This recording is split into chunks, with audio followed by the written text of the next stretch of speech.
भविष्य के सभी अध्यापक साथियों का सरकारी अध्यापक चैनल पर हार्दिक स्वागत है। दोस्तों, आज हम बुद्धि के सभी सिद्धांतों पर चर्चा करने वाले हैं। आपको पता है, एक या दो प्रश्न आपके सीटेट परीक्षा में तो हर बार इससे आता है ना। और इस वीडियो में हम बुद्धि का जो एक कारक सिद्धांत है उसके बारे में चर्चा करेंगे। द्विकारक सिद्धांत, बहुकारक सिद्धांत, समूह तत्व सिद्धांत, त्रिआयामी सिद्धांत, बहुबुद्धि सिद्धांत और घन का सिद्धांत।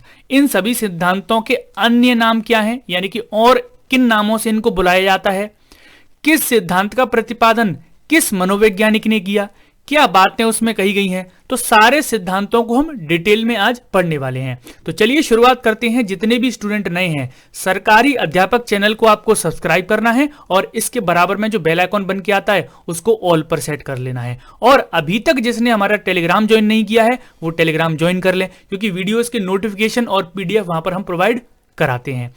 चलिए शुरुआत करते हैं। सबसे पहले बुद्धि के सिद्धांतों में हम एक कारक सिद्धांत के बारे में चर्चा करेंगे।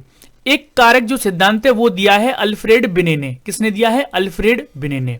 अल्फ्रेड बिने कहते हैं कि बुद्धि को एक भाग शक्ति या कारक के रूप में माना जाता है जो व्यक्ति की संपूर्ण क्रियाओं को प्रभावित करती है। यानी कि बिने ये कहते हैं कि जितनी भी क्रियाएं एक व्यक्ति करता है, कोई एक शक्ति है, कोई एक कारक है जो ये सारी क्रियाएं करवाता है। यानी कि बुद्धि क्या है? एक शक्ति है, कोई एक कारक है। ऐसा किसने बोला? एक कारक बोला है आपके अल्फ्रेड बिने ने।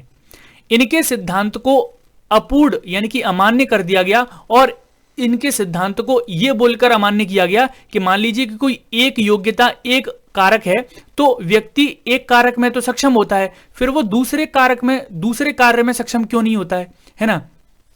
ऐसा नहीं होता। जैसे इस सिद्धांत के अनुसार अगर व्यक्ति एक कार्य में बुद्धिमान होता है तो दूसरे कार्य में भी तो उसको बुद्धिमान होना चाहिए। अगर कोई एक शक्ति है तो वो एक कार्य में काम कर रही है तो दूसरे कार्य में क्यों काम नहीं करती है वो, है ना। तो यही बोल के इनके सिद्धांत को अमान्य कर दिया गया। एक कारक सिद्धांत किसने दिया था? अल्फ्रेड बिने ने। अल्फ्रेड बिने ने क्या बोला कि बुद्धि में क्या है? कोई एक शक्ति है। फिर ऐसे ही इसके बाद आते हैं हम द्विकारक सिद्धांत पर। द्विकारक सिद्धांत दिया है आपके स्पीयरमैन ने। किसने दिया है? स्पीयरमैन ने। इन्होंने बोला है, अब यहां पर अल्फ्रेड बिने ने बोला कि एक कारक है, एक कोई शक्ति है। स्पीयरमैन कहते हैं कोई एक कारक एक शक्ति नहीं है, दो कारक हैं, दो शक्तियां हैं। हमारी जितनी भी क्रियाएं हो रही हैं, मानसिक क्रियाएं हो रही हैं, वो दो शक्तियों की वजह से हो रही हैं। कौन कौन सी? पहली इन्होंने बताई जी फैक्टर, जिसको आप लोग जनरल फैक्टर कहते हो। जनरल फैक्टर का मतलब है वंशानुक्रम की चीजें। जो वंशानुक्रम बुद्धि हमें प्राप्त हुई है अपने माता पिता से, एक तो वो काम करती है और दूसरी है स्पेसिफिक फैक्टर यानी कि एस फैक्टर, और दूसरी है वातावरण में जो चीजें हमें प्राप्त होती हैं। तो वो दो तरह की बुद्धि यानी कि दो तरह की मानसिक क्रियाओं को करने के लिए दो तरह के कारक किसने बताए हैं? स्पीयरमैन ने। और स्पीयरमैन ने यह भी बोला है कि वंशानुक्रम और वातावरण आपस दोनों में सह संबंधित होते हैं। इनके सिद्धांत को भी थॉमसन और गोदरे जैसे मनोवैज्ञानिक थे, उन्होंने इनके सिद्धांत को अपूर्ण माना है। उन्होंने माना कि इन्होंने कोई ठीक से इसका वर्णन नहीं किया है, ये आधा अधूरा सिद्धांत है और इसके सिद्धांत को भी अमान्य कर दिया गया। चलिए अब आगे बढ़ते हैं, हम त्रिआयामी सिद्धांत की तरफ चलते हैं। त्रिआयामी सिद्धांत के अन्य कई नाम हैं, आप लोग सभी नामों को याद करेंगे। त्रिआयामी सिद्धांत का एक नाम है घन का मॉडल, जिसको आप क्यूब सिद्धांत भी कहते हैं, या फिर इसको आप ईंट का मॉडल भी कह सकते हैं। आप लोग याद कैसे करोगे? जैसे लंबाई चौड़ाई ऊंचाई घन में होती है ना, तो उसी तरह से त्रिआयाम यानी कि तीन आयाम होते हैं।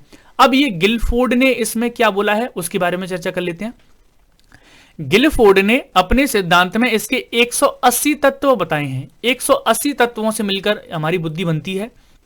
और गिलफोर्ड और उनके साथियों ने अपने अध्ययन और प्रयासों के द्वारा यह प्रतिपादित करने की कोशिश की कि हमारी किसी भी मानसिक प्रक्रिया या बौद्धिक कार्य को तीन आधारभूत आयामों में विभाजित किया जाता है। यानी कि गिलफोर्ड और उनके साथियों ने यह सिद्ध करने की कोशिश की थी कि जो भी हमारी मानसिक क्रिया होती है, जो भी हमारे कार्य होते हैं, वो तीन भागों में बटे होते हैं। कौन कौन से तीन भाग हैं? पहली है संक्रिया, जो हमारे मस्तिष्क में जो क्रिया चल रही होती है ना किसी कार्य को करने से पहले, उसको बोलते हैं संक्रिया। एक है विषय वस्तु, जिस कार्य के प्रति हम सोच रहे हैं, संक्रिया कर रहे हैं, वो है विषय वस्तु।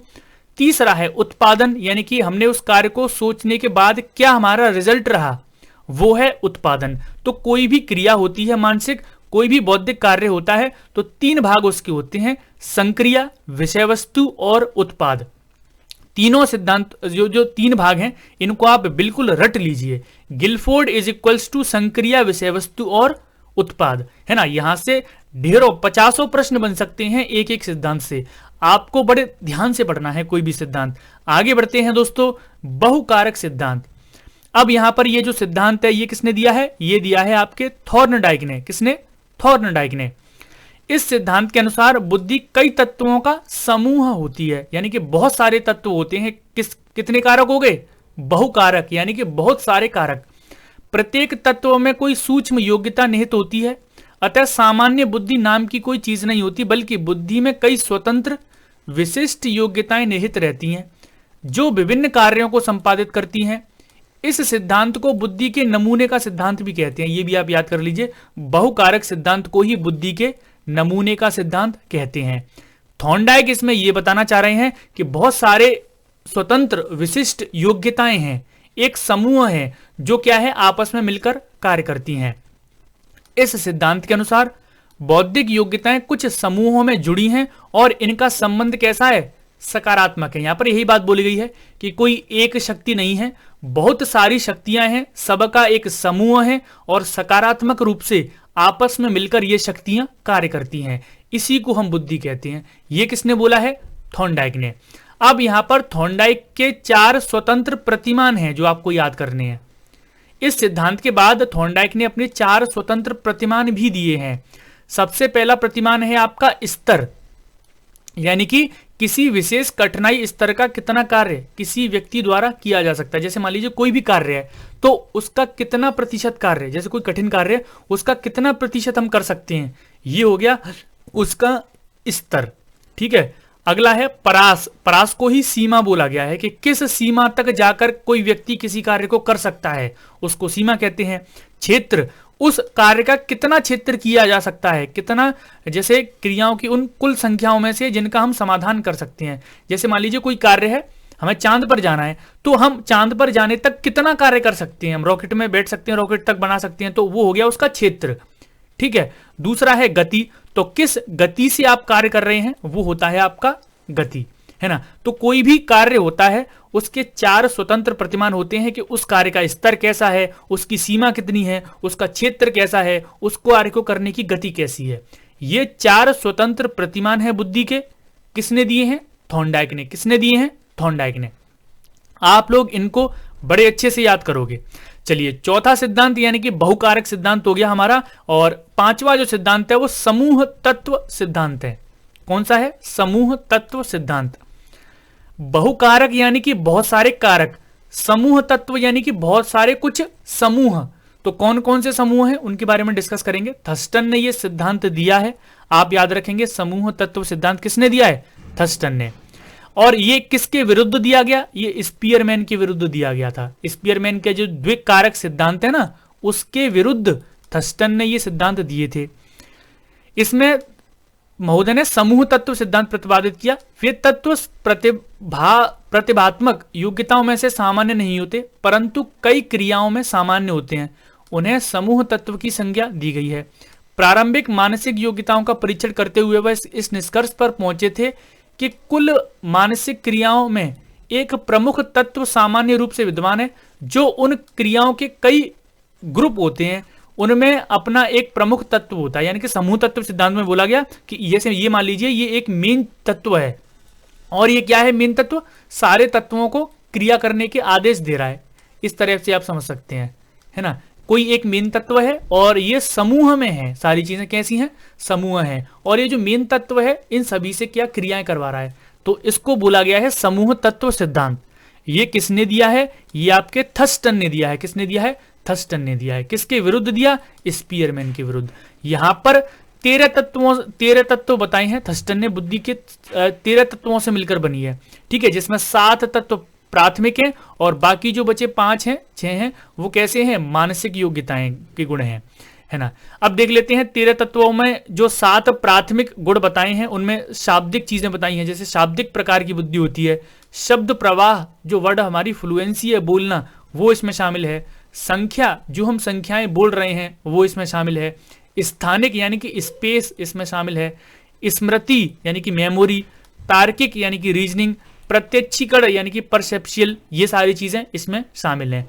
तो ये कुछ समूह बताए हैं। जैसे शब्द प्रवाह की कोई शक्ति है, शाब्दिक शक्ति है, सांख्यिक कोई शक्ति है, स्थानिक कोई शक्ति है, तार्किक शक्ति है, प्रत्यक्षीकरण करने वाली शक्ति अलग है। ये सारी शक्तियां मिलकर समूह तत्व बनाते हैं और इसी को हम बुद्धि कहते हैं। ये सिद्धांत किसने दिया? आपके थर्स्टन ने। ठीक है।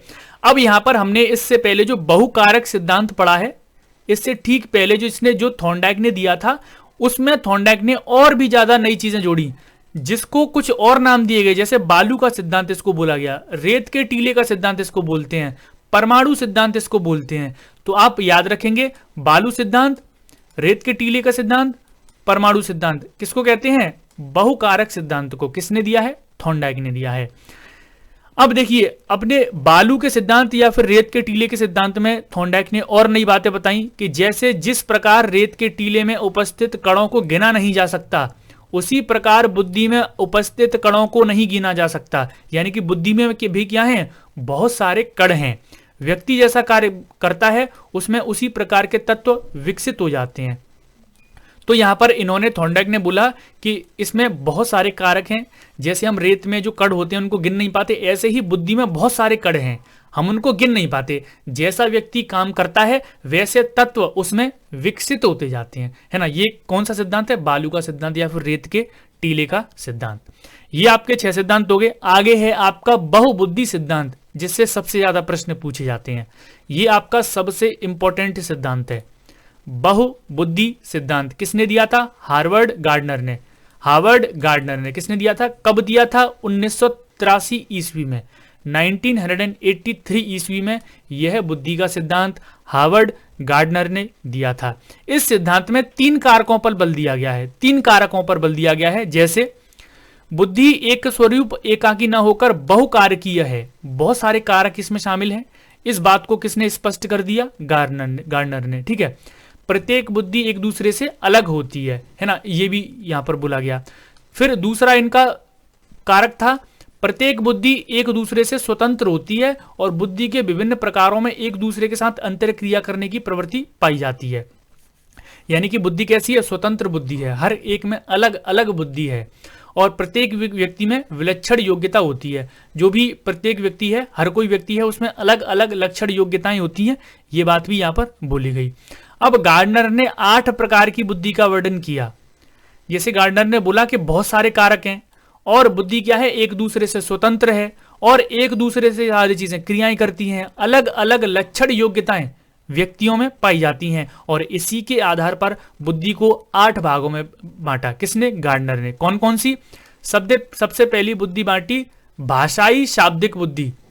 भाषाई शाब्दिक बुद्धि किसके पास होती है? ये गार्डनर ने बताया। लेखक जो आपके होते हैं, जो भाषा का ज्यादा प्रयोग करते हैं, जो आपके कवि होते हैं, जो शब्दों का भंडार जिनके पास होता है, भाषा का अच्छा ज्ञान जिनके पास होता है, उनके पास होती है भाषाई शाब्दिक बुद्धि। दूसरी प्रकार की बुद्धि है तार्किक बुद्धि, तर्क करने वाली। जो तर्क कर लेता है उसके पास तार्किक बुद्धि है। तो ये किसके पास पाई जाती है? तर्क, गणितज्ञ और वैज्ञानिक। जो भी वैज्ञानिक हैं, मैथमेटिशियन हैं, इनके पास क्या है? तार्किक वाली बुद्धि है। आगे है गत्यात्मक बुद्धि, जिसमें गति पाई जाती है। तो गति किसमें पाई जाती है? खिलाड़ी जो होते हैं, नृत्यक जो डांसर होते हैं, तो जहां पर गति होती है उनके पास गत्यात्मक बुद्धि होती है। अंतर्वैयक्तिक बुद्धि होती है मनोवैज्ञानिक और नेताओं के पास। जो अंतर्मुखी व्यक्तित्व वाले होते हैं ना, उनके पास अंतर्वैयक्तिक व्यक्ति होती है।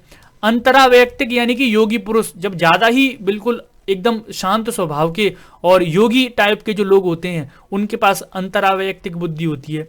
संगीतज्ञ लोगों के पास संगीतज्ञ की बुद्धि होती है। जैसे लता मंगेशकर हमारी संगीतज्ञ है ना, तो इनके पास कौन सी बुद्धि है? संगीतज्ञ वाली बुद्धि है।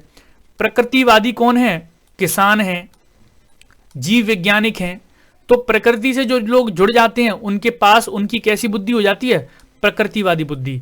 अस्तित्ववादी बुद्धि, दार्शनिक जो होते हैं उनके पास ये बुद्धि होती है। और जो स्थानिक लोग होते हैं जैसे मूर्तिकार, राजमिस्त्री, लेबर वगैरह आपने देखे होंगे, इनके पास स्थानिक बुद्धि होती है। कैसी बुद्धि होती है? स्थानिक बुद्धि। तो ये बहुबुद्धि का सिद्धांत बड़ा इंपॉर्टेंट है और हर बार यहीं से ज्यादातर प्रश्न पूछे जाते हैं। और याद रखेंगे बहुबुद्धि सिद्धांत किसने दिया है? गार्डनर ने 1983 में। और ये इन्होंने 8 प्रकार की बुद्धि का वर्णन इसमें किया है। तो दोस्तों ये आपके बहुआयामी बुद्धि से 7 महत्वपूर्ण सिद्धांत हैं। उम्मीद करता हूं ये 7 सिद्धांत आपको बहुत ज्यादा इंपॉर्टेंट लगे होंगे और आपको समझ में भी आए होंगे। अगर आपको यहां से कुछ भी नया सीखने को मिला है तो आप लोग इस वीडियो को लाइक जरूर करेंगे, शेयर जरूर करेंगे। मिलते हैं आपसे नेक्स्ट वीडियो में। आज के लिए इतना ही, धन्यवाद।